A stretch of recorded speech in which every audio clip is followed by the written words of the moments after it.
Alright, so in this video I'm going to be building this 2x4 workbench. It's mobile and it has a table saw built into it. So I'll show you that. Alright, so for this project I used 2 sheets of plywood, 12 2x4s, and then there were 8 pieces that were 45 inches, 4 pieces that were 92 inches, 6 pieces that were 26.5 inches, 6 pieces that were 19.5 inches, 2 pieces that were 22 inches, and the last piece was 39 inches. I assembled the first part. This is just going to be like the bottom piece. So basically right now I'm just adding more of these support pieces, and I'll show you that whenever it's done. I'm building such a big one so that I don't have to keep working on the floor like I am right now.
Alright, so I finished putting on all the main pillars, and you guys have probably already guessed, but this is where the table saw goes, is between these 4 pillars.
Alright, so, geez, I finally finished putting on the top part, and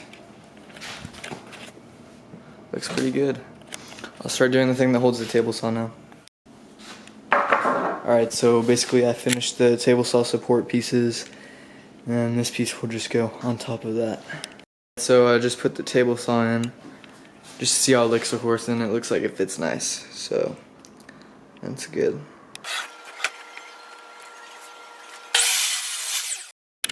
Alright, so I just put these 4 pieces on. It's looking pretty good.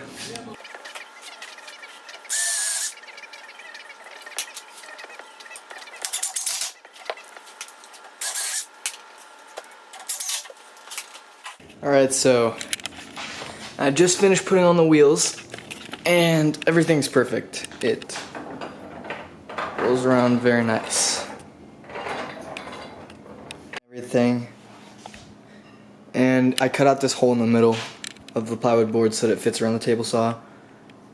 And I attached the plywood to this. Looks pretty good. I left enough space in here for me to like be able to move it and stuff. And yeah, looks pretty great. Between this and the cabinets I just made, I got a lot of cleanup. Like, oh my gosh. Well, that's that. So I finished the build, and the only thing that I'd really be adding in the future is just like little plywood pieces sit down here so that I can put like my joiner and stuff down there. But it's pretty cool. And table saw is super flush. Perfect. Pretty excited.